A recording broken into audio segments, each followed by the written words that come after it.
大家好啊，歡迎嚟到 MyFive 呢個頻道，我係 Stephen。如果咧人生係得一次選擇嘅機會，你點樣肯定放棄眼前呢一個，下一個一定會更加好呢？呢個問題咧唔單止係困擾愛情啦，亦都困擾工作啊、投資，甚至乎係人生入邊咧每一個重要嘅決定。所以咧今日我就想同大家一齊去探討一個問題。就係究竟點樣先算係最佳嘅選擇？每年9月啦，新學期又開始啦。網上咧總會再一次提起嗰個好熟悉嘅故事，佢就係叫做 Come on James。Come on James，你可唔可以成熟啲啊？故事咧就講述一對情侶，咁女主角考咗入大學，咁男仔考唔上啊，只能夠讀阿蘇啦。更加令個女主角接受唔到嘅係咧。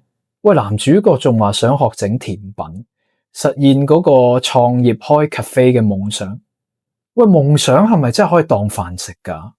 喺女主角心入邊咧，呢一切咧都似乎太唔現實啦。於是咧，佢就同個男朋友分手。分手之前咧，個男仔咧狠狠地講咗一句：恭喜你入咗 Hong Kong U， 祝你學業成功，搵到個醫科生做老公啦。故事咧睇到呢一度咧，好多人都會覺得咧個女主角係一個好勢利嘅人啦。咁但係如果我換轉一個角度去睇咧，女主角考入咗大學，咁接觸到更加多更加優秀嘅人啦。咁於是咧佢就好自然會開始重新評估眼前嘅呢個人咧，仲係咪一個最好嘅選擇？如果我用數學去睇，其實呢件事都唔單止係一個愛情故事啦。佢更加似係乜嘢咧？係一個關於比較同埋最佳選擇嘅問題。咁所以咧，今日我就想用一個數學理論去重新解讀 Come on James。其實愛情咧，從來都唔係話淨係中意一個人咁簡單。更加多嘅時候咧，我哋都會一路去比較，一路去選擇，亦都會一路擔心自己有冇揀錯。呢個男仔高啲，靚仔啲，嗰個有錢啲，呢個成熟啲，嗰個幽默啲。每重新認識一個人咧，心入邊都可能會忍唔住問一句，就係呢個係咪已經係最好噶啦？定還是前邊會有個更加好嘅咧？2000幾年前咧，其實柏拉圖咧都曾經問過蘇格拉底一個問題，佢就係問老師啊，究竟乜嘢係愛情？咁蘇格拉底咧，佢就冇直接回答啦，而係咧佢帶咗柏拉圖咧去一個麥田嗰度，之後咧就同佢講：你而家咧就一路向前行，係唔准翻轉頭，而你咧淨係得一次機會去摘一棵你認為最大最金黃嘅麥穗翻嚟。咁結果咧，柏拉圖係空手而回。咁點解咧？因為其實一路行嘅時候咧，佢總係覺得前邊應該咧仲會有啲更加好，去到最後佢先發現曾經錯過嗰啲咧，原來已經係最好啦。咁可惜啦，已經翻唔到轉頭。咁蘇格拉底咧就望住佢，淡淡然講咗一句：呢個咧就係愛情啦。數學家咧係真係有研究過一個問題咧，係關於選擇。咁佢哋研究嘅問題咧都好簡單嘅啫。如果人生咧係得一次選擇嘅機會，咁究竟點樣揀先係最有機會揀到最好嗰個人呢？最後咧佢哋提出咗一個理論，就叫做 Optimal Stopping Theory， 最適停止理論。假設咧你預計你一生中入邊咧可能會遇到100個戀愛嘅機會啦吓，咁最佳嘅策略咧就唔係一開始作出決定，而係咧前邊嗰37個一個都唔好揀。唔係因為佢哋唔夠好啊，而係咧佢哋係要用嚟建立一個屬於自己嘅標準。去到第38個開始啦，只要遇到第一個係比前嗰37個都好嘅人，就揀佢啦。數學家咧發覺呢個策略咧揀到最好對象嘅機率咧係最高，咁而呢個機率咧就大約係37%，咁所以咧呢個理論咧亦都有人稱之為37%法則。咁啊，講翻段片啦，去到段片嘅最後咧，咁啊女主角就同佢嗰個現任渣男男朋友分咗手。咁啊，而最戲劇性嘅地方咧，就係分手嘅嗰間 cafe 咧，原來正正係 James 開喎。James，我下個禮拜6日想請你假。我 OK 啊，你同花文講翻得㗎。好啊。咁啊，望住阿 James 咧事業有成、成熟穩重嗰個樣咧，係真係同當年完全唔同晒。咁女主角心入邊咧，多少都有啲欣慰啦，但同一時間咧，都會忍唔住問自己一句：如果當年我冇放棄到阿 James 咧，我今日嘅人生會唔會有唔同？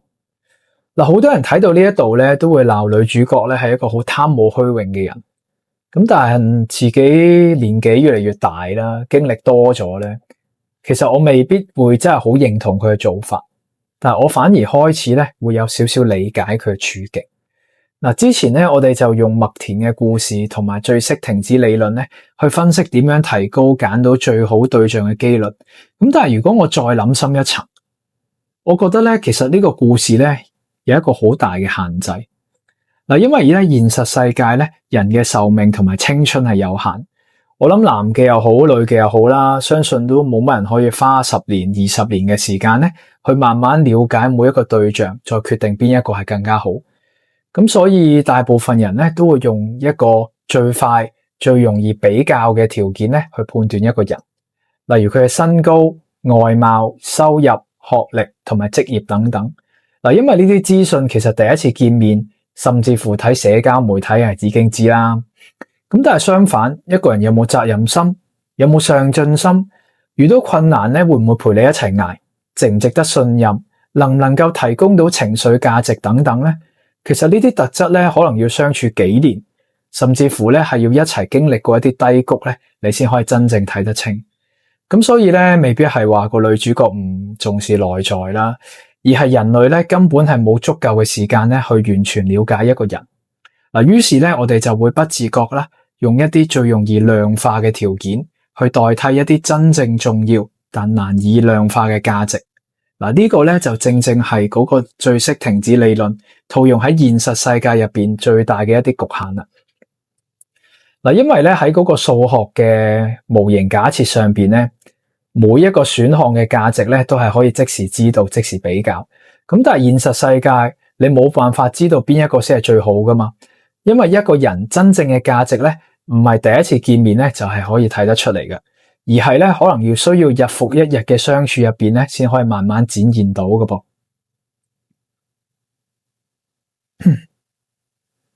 嗱，其實咧呢個麥田故事咧仲有一個後續。有一次咧，柏拉圖就問蘇格拉底：老師啊，乜嘢叫幸福啊？咁蘇格拉底咧佢就冇直接回答啦，只係叫柏拉圖咧就再次走入嗰個好大嘅花園嗰度。咁啊，同上次一樣啦，只能夠一直向前行，係唔可以翻轉頭。咁不過佢今次嘅任務咧就唔係要揾一個最大嘅麥穗啦，而係咧要摘一朵咧自己認為最靚嘅花翻嚟。咁最後咧，柏拉圖係真係帶咗一朵都好靚嘅花。咁啊，蘇格拉底就問佢啦：喂，呢朵花係咪就係成個花園最靚嘅花啊？柏拉圖就話：我唔知啊，就係當我摘低佢嘅嗰一刻，我就認定咗佢啦。佢係我見過最靚嘅花。之後即使我見過更加靚嘅花咧，我都唔會再懷疑自己嘅決定。嗱，我覺得咧呢個故事比麥田故事咧係更加適合形容愛情。嗱，要為人生作出一啲重大嘅決定咧，係咪真係有咁難啊？或者其實真正困難嘅咧，唔係點樣去揾到最好，而係點樣喺適當嘅時候認定一個人。嗱，其實人生啊，根本就冇一個方法咧，係可以保證你揀到最好嘅人。即使係數學，佢都只能夠幫我哋提高作出決定嘅機率啫嘛。咁但係幸福咧，從來都唔係因為你揀到人生入邊條件最好嗰個。幸福係乜嘢咧？係當你遇到一個適合自己、值得珍惜，依然有勇氣停低，作出選擇，然後用往後嘅人生咧，令呢個選擇成為最好嘅選擇。呢一個咧，先至叫佢幸福啊！嗱，當你咧唔再不停去比較啦，唔再糾纏眼前呢朵花咧係咪全世界最靚咧？咁嗰一刻，佢就會成為你心目中最靚嘅嗰朵花啦。嗱，今集嘅內容啦，分享到呢度啦。如果你都中意今集嘅內容咧，記得 like、share 同埋訂閱我呢個頻道啦。咁如果你對今集嘅內容有唔同嘅睇法咧，歡迎都喺留言區同我分享。咁最後啦，記得睇埋片尾啊，因為我會用一個最簡單嘅方法咧，同大家解釋37% 法則背後嘅數學原理。咁我哋下集再見啦，拜拜。嗱，而家咧，如果我選擇盲選呢個方法啦，咁譬如有5個數，咁我唔理啦，我第一個數字就開始揀噶啦。咁其實咧，揀到最好嘅數字嘅機會咧，就只能夠係1/5嘅啫。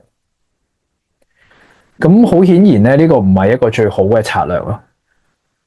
咁好啦，咁數學有啲咩嘅方法俾我哋咧，令到我哋揀到最好嘅人嘅機會係最高咧？嗱，咁其實呢個策略咧，就係我哋應該訂立一個觀察期。咁喺觀察期入邊嘅數字咧，無論幾高都好咧，我哋都唔會揀嘅。咁一旦觀察期結束咗之後啦，咁開始進入呢個選擇期嘅階段啦。咁喺選擇期入邊咧，只要有一個數字係比起觀察期入邊嘅數字為之高嘅話咧，我哋都會即刻揀佢嘅。咁譬如啦，我而家有呢5個數字啦，而我哋由第3個數字開始揀嘅話，咁10呢個數字咧就應該要俾人拋走咗啦，因為佢都比20同15為之細啊嘛。咁喺呢個情況底下咧，我哋就會揀到30呢個數啦。嗱，不過咧呢個方法其實有佢缺陷嘅。第一咧就係如果我最大嘅數字咧喺觀察期入邊，咁我哋咪揀唔到佢咯。咁第二個問題係乜嘢咧？第二個問題咧就係假設個歷史最高嘅數字喺觀察期嘅數字後邊，但係真正最大值之前，即係咩意思咧？譬如好似呢個情況咁啦。咁我哋喺呢個情況底下咧，就會揀到18呢個數，就揀唔到30啦。嗱，咁其實咧，數學係幫我哋做啲乜嘢咧？就係幫我哋去諗咧，我哋應該放棄幾多個對象去作為觀察，令到咧我哋揀到最好嘅人嘅機會係最高。嗱，假設咧我哋有4個人，並且咧都係由第2個數字開始選擇嘅。第一個情況啦，就係第1名咧喺第1個位出現。咁好啦，4喺第1個位出現嘅機會咧，係咪就係1/4啊？咁然後咧，我哋喺第2個數字開始揀。嗱，咁今次嘅成功率咧就會係0啦。點解咧？因為我哋最好嘅數字咧擺咗喺觀察期入邊啊嘛，咁咪一定揀唔到咯。嗱，第2個情況咧就係我哋嘅第1名咧喺第2個位出現嘅。咁又係啦，4要喺第2個出現嘅機會咪就係1/4咯。咁喺呢個情況底下咧，我哋揀到4嘅成功率咧係100% 嘅。咁所以咧，我哋今次成個嘅成功率咧就會係1/4啦。嗱，第3個情況咧，大家就要小心啦。第3個情況咧就係第1名咧喺第3個位出現，咁即係好似咁。咁好啦，咁4要喺第3個位出現嘅機會咪就係1/4咯。咁但係咧要小心一樣嘢就係咧3呢個數字咧，我哋必定要喺觀察期裏邊。嗱，咁4前邊咧總共有2個位啦，係咪啊？咁而3咧又一定要喺觀察期裏邊喎。咁所以咧佢嘅機會咧就係1/2啦。咁所以咧我哋整體嘅成功率咧就會係1%啦。嗱，咁有啲人唔明嘅就係點解我3呢個數字一定要喺觀察期入邊咧？就因為咧我哋要避免咗呢一個情況，係咪啊？如果係呢一個情況嘅話咧，咁我哋咪會揀咗3咯，係咪啊？嗱，咁如果大家都明晒嘅話咧，咁不如睇埋最後一個情況啦，就係我哋第1名咧係第4個出現，咁又係啦，4喺第4個出現嘅機會咪就係1/4咯。咁而又係同一個道理咯，四前邊咧總共係有3個數字，係咪？而3咧又一定要喺觀察期入邊，咁所以咧佢嘅機會咧就係1/3，而成個整體嘅成功率咧就會係1/12啦。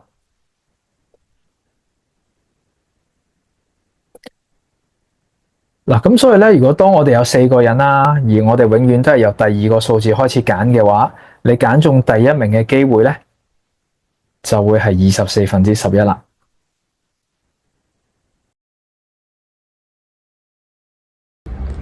嗱，如果頭先嘅數學原理大家都明嘅話咧，咁如果我假設有 n 個人，而第1名咧要喺第 j 個位出現嘅話咧，咁我哋計到佢嘅最大值咧就會係0.37啦。